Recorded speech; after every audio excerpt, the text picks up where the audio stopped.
কেউ কেউ মনে করেন যে গোটা দেশের লুটটাকে আটকাতে গেলে এই ছোট লুটগুলোকে বরদাস্ত করে নিতে হবে। আমরা মনে করি না, আমি যদি লুটেরার বিরুদ্ধে হই তাহলে বড় লুটের বিরুদ্ধে হতে হবে, ছোট লুটের বিরুদ্ধে হবে। ইন প্রিন্সিপাল আমাকে স্ট্যান্ড নিতে হবে। আমরা জানি আমাদের দৃষ্টিভঙ্গি কিছু আলাদা আছে, কিছু মতবিরোধ আছে, কিছু মত পার্থক্য আছে, সেটা থাকা স্বাভাবিক, সেই জন্য আলাদা দল। নাহলে সিপিআই আর সিপিএম আলাদা দল কেন? তাহলে সিপিআইএম এর লিবারেশন আলাদা দল কেন? এই বাস্তবতাকে স্বীকার করে নিতে হয়। কিন্তু লক্ষ্য যদি স্থির থাকে, মতাদর্শে যদি আমাদের পরিপক্কতা থাকে, তাহলে এই সাময়িক ভুল বোঝাবুঝি কোন একটা নির্দিষ্ট বিষয় নিয়ে আলাদা আলাদা অবস্থান, এটাকেও গণতান্ত্রিক কাঠামোর মধ্যে মেনে নিতে হয়। শুধুমাত্র ইতিহাসের কথা চর্বিত চর্বণ করলে ভবিষ্যৎ পানে এগোতে পারবো না। আমাদের দৃষ্টিভঙ্গি আলাদা হতেই পারে, চুলচেরা বিচার করলে আমাদের অবস্থান আলাদা হতেই পারে, কিন্তু আমাদের লক্ষ্যের দিকে, আমাদের সংগ্রামের ঐক্যের প্রয়োজনে, আমাদের শ্রেণী স্বার্থের প্রশ্নে, আজকের দেশের যে সামনে যে চ্যালেঞ্জ এবং রাজ্যে যে চ্যালেঞ্জ, সেই ব্যাপারে আমাদের উপলব্ধি, সেখানে অনেক কমন গ্রাউন্ড আছে এবং বেশিরভাগটাই হচ্ছে সাধারণ উপলব্ধি, তার উপরে জোর দিতে হয়। আমরা ইতিহাস অস্বীকার করতে পারি না। যখন সংখ্যাগরিষ্ঠ মানুষের, তার ভাষা থেকে ধার করে বলছি আমি, অভিমত ছিল বামপন্থার পক্ষে, অনুসারী ছিল, আন্দোলন সংগ্রামে তেজ ছিল, আমি বামফ্রন্ট সরকার বললামই না।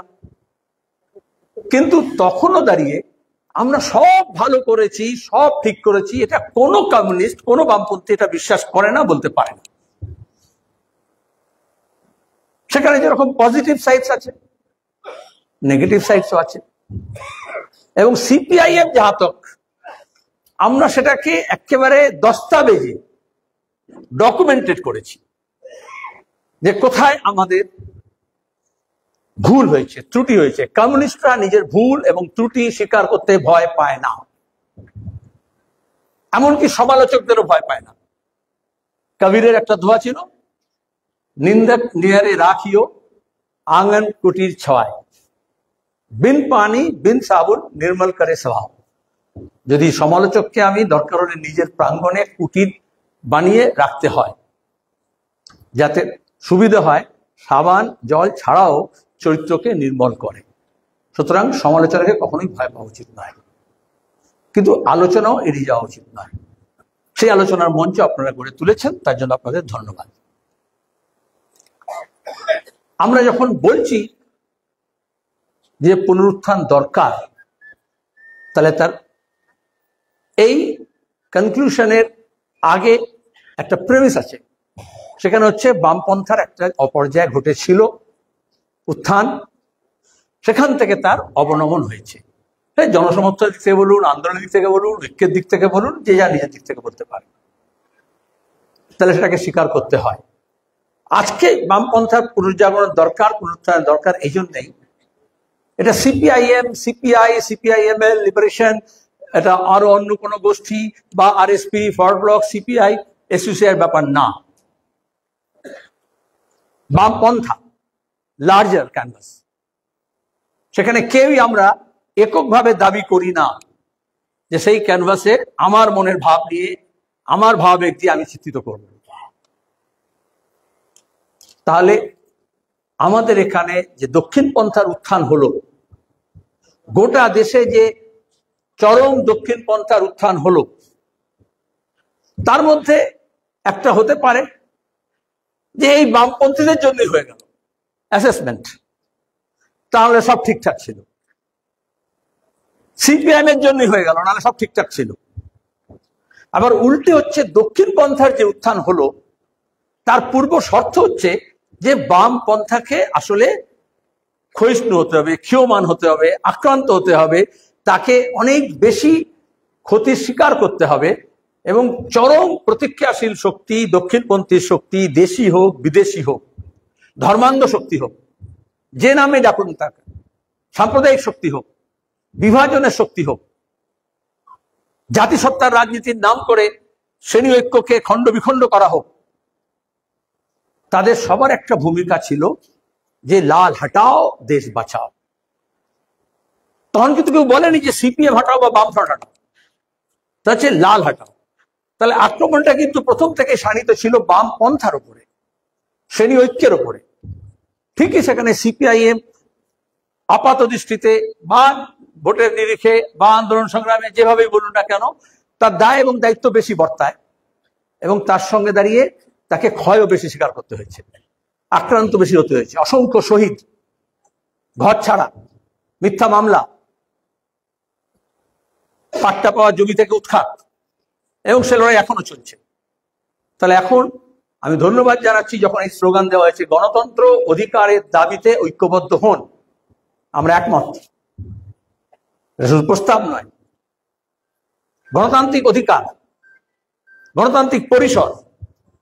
বামপন্থার পরে আসুন, গণতান্ত্রিক পরিসর সংকুচিত হয়েছে, গণতান্ত্রিক অধিকার আক্রান্ত হয়েছে, গণতন্ত্র, গণতান্ত্রিক প্রতিষ্ঠান, এই সবগুলো আক্রান্ত, গোটা দেশে অনেক বেশি, তাকে অস্বীকার করার উপায় নেই।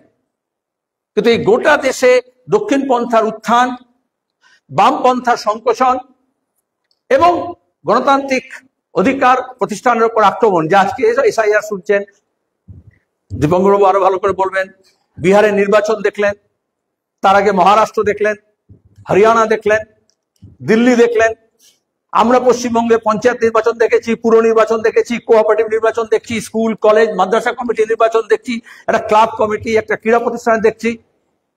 সবটা এক না। এখানে আবার একটা হয় যে সব এক ব্রাশে, no, we can't paint everything with a single brush, single colour. কিন্তু আক্রান্ত তো হচ্ছি, আক্রান্ত তো হচ্ছে। তাহলে আমি যখন বলবো গণতান্ত্রিক অধিকারের রক্ষার জন্য, তখন সে আসামেই হোক, হরিয়ানায় হোক, লাদাখেই হোক, মণিপুরেই হোক, মিজোরামেই হোক, বামপন্থী হিসেবে তার সেই আক্রান্ত মানুষের পাশে দাঁড়ানো, আক্রান্ত শ্রেণীর পাশে দাঁড়ানো, আক্রান্ত সংগঠনের পাশে দাঁড়ানো এবং তার প্রতি সংহতি, এটা আমরা মনে করি বামপন্থী হিসেবে আমাদের একটা বড় কাজ। কারণ বামপন্থা মানে হচ্ছে গণতন্ত্রের সম্প্রসারণ। প্র্যাকটিক্যালি করতে গিয়ে যে ভুল হয়নি, ত্রুটি হয়নি, ফাঁক ফোকর হয়নি, এখানে নরেন্দ্রবাবু বসে আছেন, এখানে স্বপনবাবু বসে আছেন, এখানে তপনবাবু বসে আছেন, বাম ফ্রন্টের মধ্যে আমরা আছি। কিন্তু বাম ফ্রন্টের মধ্যেও তো আলাপ আলোচনা হয়, তর্ক বিতর্ক হয়, বিভিন্ন বিষয়ে আলাদা আলাদা অবস্থান থাকে, কেউ কেউ একটু বাইরেও গিয়ে বলে। কিন্তু আমরা বামপন্থী হিসেবে মনে করি যে সেখানে বামপন্থাকে আক্রমণ বা সিপিআইএম কে আক্রমণ বা একটা নির্দিষ্ট সিপিআইএম এর লিবারেশনকে আক্রমণ বা এসোসিআই কে আক্রমণ করার জন্য শহীদ মিনার ময়দানে গোটা মানুষকে ডেকে নিয়ে এসে ঘোষণা করার দরকার হয় না। সেগুলো আমরা এই ধরনের আলোচনার মধ্যে দাঁড়িয়ে আমরা জানি আমাদের দৃষ্টিভঙ্গি কিছু আলাদা আছে, কিছু মতবিরোধ আছে, কিছু মত পার্থক্য আছে, সেটা থাকা স্বাভাবিক, সেই জন্য আলাদা দল। নাহলে সিপিআই আর সিপিএম আলাদা দল কেন? তাহলে সিপিআইএম এর লিবারেশন আলাদা দল কেন? এই বাস্তবতাকে স্বীকার করে নিতে হয়।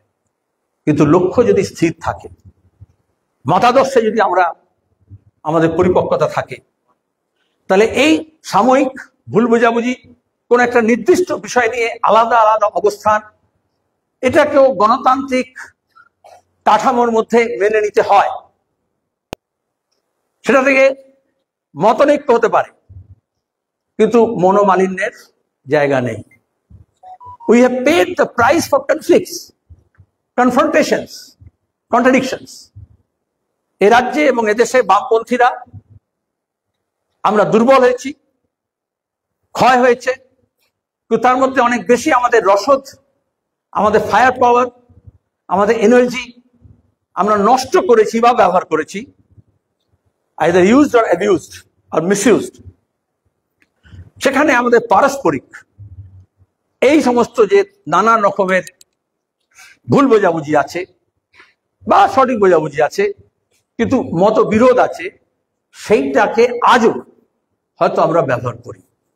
আজকে আমাদের সামনে যে চ্যালেঞ্জেস হচ্ছে, সেটাকে যদি মোকাবিলা করতে হয়, গণতান্ত্রিক পরিসরকে যদি পুনরুদ্ধার করতে হয় এবং ডেমোক্রেটিক স্পেসকে যদি আমাদের রিকভার করতে হয়, তাহলে আমাদের এই ব্যাপারে আরো বেশি ডেমোক্রেটিক হতে হবে ফ্রম আওয়ারসেলফ, among ourselves।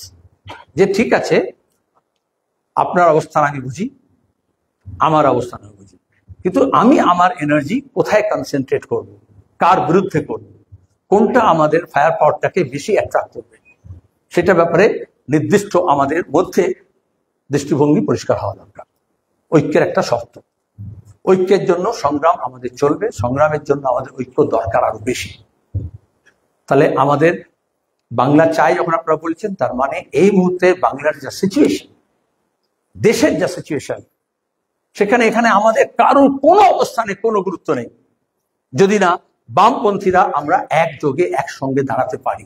এটা একটা বড় অংশের মানুষ যারা মঞ্চে আমরা বসে আছি, শুধু আমাদের দিকে তাকিয়ে নয়, ভবিষ্যতের দিকে তারা চাকিয়ে মনে করে শুধু এই কজন নয়, এই কটা দল নয়, যারা বাম মনস্ক মানুষ আছেন, ব্যক্তি আছেন, গোষ্ঠী আছেন, দল আছেন, তাদের সবাইকে এই বৃহত্তর ঐক্যে সামিল হতে হবে। এবং বামপন্থী এই বৃহত্তর ঐক্য সামিল হলে আমরা বৃহত্তম ঐক্য গড়ে তুলতে পারি। এই পার্লামেন্টারি কোয়ালিশনের পাশাপাশি কমিউনিস্টদেরকে স্ট্র্যাটেজিক কোয়ালিশন তৈরি করতে হয়। কেউ কেউ মনে করেন যে গোটা দেশের লুটটাকে আটকাতে গেলে এই ছোট লুটগুলোকে বরদাস্ত করে নিতে হবে। আমরা মনে করি না, আমি যদি লুটেরার বিরুদ্ধে হই তাহলে বড় লুটের বিরুদ্ধে হতে হবে, ছোট লুটের বিরুদ্ধে হবে। ইন প্রিন্সিপাল আমাকে স্ট্যান্ড নিতে হবে। অবশ্যই আমার ফায়ার পাওয়ার কোথায় কনসেন্ট্রেট করতে হবে সে ব্যাপারে কমিউনিস্টদের পরিষ্কার আন্ডারস্ট্যান্ডিং থাকা উচিত।